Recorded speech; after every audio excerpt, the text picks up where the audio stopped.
Hi friends, 20,000 mAh URBN power bank ಇದನ್ನು ಈಗ unboxing ಮಾಡ್ತೀನಿ. ನೀವು ನೋಡ್ತಾ ಇರೋದು ಬದರನಾಯಕ್ ಯೂಟ್ಯೂಬ್ ಚಾನಲ್. ನಾನು ಅಪ್ಲೋಡ್ ಮಾಡುವ ವೀಡಿಯೋಸ್ಗಳನ್ನೆಲ್ಲ ಕೂಡ ನೀವು ನೋಡಬೇಕು ಅಂತಂದರೆ ಚಾನಲನ್ನು ಸಬ್ಸ್ಕ್ರೈಬ್ ಮಾಡ್ಕೊಳ್ಳಿ. ನಿಮ್ಮ ಫ್ರೆಂಡ್ಸ್ಗೆ, ಫ್ಯಾಮಿಲಿ ಮೆಂಬರ್ಸ್ಗೆ ಎಲ್ಲರೂ ಕೂಡ ಈ ಒಂದು ವೀಡಿಯೋನ ಶೇರ್ ಮಾಡಿ. ನೀವು ಈ ಪವರ್ ಬ್ಯಾಂಕನ್ನು ಉಪಯೋಗಿಸ್ಕೊಂಡು 5,000 mAh ಇರುವ ಯಾವುದೇ ಮೊಬೈಲ್ ಬ್ಯಾಟ್ರಿಯನ್ನು 4 ಸಲ ಚಾರ್ಜ್ ಮಾಡ್ಕೊಳ್ಬೋದು. ಆಯಿತಾ, ಈ ಒಂದು ಬಾಕ್ಸಲ್ಲಿ ಇಟ್ಟಿದ್ದಾರೆ ಪವರ್ ಬ್ಯಾಂಕ್. ಜಾಸ್ತಿ ದೊಡ್ಡ ಏನೋ ಇಲ್ಲ, ತುಂಬ ಚಿಕ್ಕದಾಗೂ ಇಲ್ಲ, ಮೀಡಿಯಮಲ್ಲಿ ಇದೆ. ಆಯಿತಾ, ನೋಡಿ ಈ ಥರ ಇದೆ.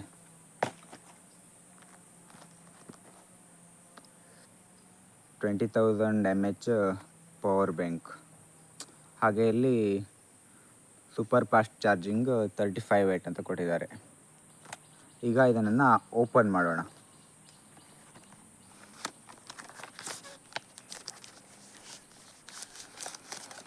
ಓಪನ್ ಮಾಡಿದಾಗ ನೋಡಿ ಈ ರೀತಿ ಇದೆ ಪವರ್ ಬ್ಯಾಂಕ್. ಇದ್ರ ಒಳಗಡೆ ಇನ್ನೊಂದು ಕೊಟ್ಟಿದ್ದಾರೆ, thank you for making URBN a part of your journey. ಇದನ್ನು ಓಪನ್ ಮಾಡಿದಾಗ ಈ ರೀತಿ ಇದೆ, ಯುವರ್ ವಾರಂಟಿ, ಯುವರ್ ಇನ್ಶೂರೆನ್ಸ್ ಇಲ್ಲಿದೆ ನೋಡಿ. ನಂತರ ಇನ್ನೊಂದು ಯೂಸರ್ ಮ್ಯಾನ್ಯಲನ್ನು ಕೊಟ್ಟಿದ್ದಾರೆ.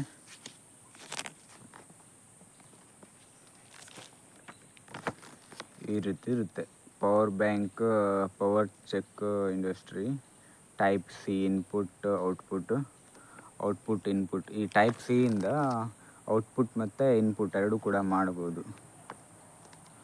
USB ಇಂದ ಔಟ್ಪುಟ್ ಮಾತ್ರ. ಆಯಿತಾ ಫ್ರೆಂಡ್ಸ್, ಇದು ಔಟ್ಪುಟ್ 15 ವ್ಯಾಟ್, ಇನ್ಪುಟ್ 35 ವ್ಯಾಟ್. ಆಯಿತಾ, ಬೇಗ ಚಾರ್ಜ್ ಆಗುತ್ತೆ ಪವರ್ ಬ್ಯಾಂಕು. ಆಮೇಲೆ ಔಟ್ಪುಟ್ ಕೊಡೋದು 15 ವ್ಯಾಟ್. ಈಗ ನೋಡಿ ಪವರ್ ಬ್ಯಾಂಕನ್ನು ಓಪನ್ ಮಾಡ್ತೀನಿ. ಪವರ್ ಬ್ಯಾಂಕ್ ನೋಡಿ ಈ ಥರ ಇದೆ. ಇಲ್ಲಿ ಉರ್ಬನ್ ಅಂತ ಬರೆದಿದ್ದಾರೆ. ಮತ್ತು ಇಲ್ಲಿ ಸಿ ಪಿನ್ ಮತ್ತು USB ಕೊಟ್ಟಿದ್ದಾರೆ. ಇಲ್ಲಿ ಸಿ ಪಿನ್ ಇದೆಯಲ್ವಾ, ಸಿ ಪಿನ್ನಲ್ಲಿ ಔಟ್ಪುಟ್ ಮತ್ತು ಇನ್ಪುಟ್. ಆಯಿತಾ, ನೀವು ಇದರಿಂದ ಎರಡು ಕಡೆ ಸಿ ಪಿನ್ ಇರುವಂಥ ಚಾರ್ಜರ್ ಕೇಬಲಿಂದ ನೀವು ನಿಮ್ಮ ಮೊಬೈಲಿಗೆ ಚಾರ್ಜನ್ನು ಮಾಡ್ಕೊಳ್ಬೋದು. ಈ ಸಿ ಪಿನ್ನಿಂದ ಕೂಡ. ಆಯಿತಾ, ಔಟ್ಪುಟ್ಟು ಇರುತ್ತೆ, ಇನ್ಪುಟ್ಟು ಇರುತ್ತೆ. ಇದು ಔಟ್ಪುಟ್ ಮಾತ್ರ. ಆಯಿತಾ, ನಿಮ್ಮ ಮೊಬೈಲಿಗೆ ಚಾರ್ಜನ್ನು ಮಾಡ್ಕೊಳ್ಳೋದು ಮಾತ್ರ. ನೀವು ಈ ಪವರ್ ಬ್ಯಾಂಕ್ಗೆ ಚಾರ್ಜ್ ಮಾಡಬೇಕು ಅಂತಂದರೆ ಇಲ್ಲಿ ಟೈಪ್ ಸಿಗೆ ಕೇಬಲನ್ನು ಹಾಕಬೇಕು. ಮತ್ತು ನೀವು ಮೊಬೈಲಿಗೆ ಚಾರ್ಜ್ ಮಾಡಬೇಕಿದ್ರೆ ಟೈಪ್ ಸಿ ಇಂದನೂ ಕೂಡ ಚಾರ್ಜಿಂಗನ್ನು ಮಾಡ್ಕೊಳ್ಬೋದು. ನಿಮಗೂ ಕೂಡ ಇದನ್ನು ಪರ್ಚೇಸ್ ಮಾಡಬೇಕು ಅನಿಸಿದರೆ ಕೆಳಗಡೆ ಡಿಸ್ಕ್ರಿಪ್ಷನಲ್ಲಿ ಇದರ ಲಿಂಕನ್ನು ಇಟ್ಟಿರ್ತೀನಿ. ಇದನ್ನು ನೀವು ತಗೊಳ್ಬೇಕು ಅಂತಂದರೆ ಮನೆಗೆ ಬಂದು ಮುಟ್ಟೋದಕ್ಕೆ $1,749 ಆಗುತ್ತೆ. ಆಯಿತಾ ಫ್ರೆಂಡ್ಸ್, ಇದಿಷ್ಟು ಇವತ್ತಿನ ಈ ಅನ್ಬಾಕ್ಸಿಂಗ್ ವಿಡಿಯೋ. ಇಲ್ಲಿಗೆ ಒಂದು ವಿಡಿಯೋನ ಮುಗಿಸ್ತಾ ಇದ್ದೀನಿ. ಮುಂದಿನ ವಿಡಿಯೋ ಜೊತೆ ಮತ್ತೆ ಎಲ್ಲರೂ ಕೂಡ ಸಿಗೋಣ. Thanks for watching. Bye bye.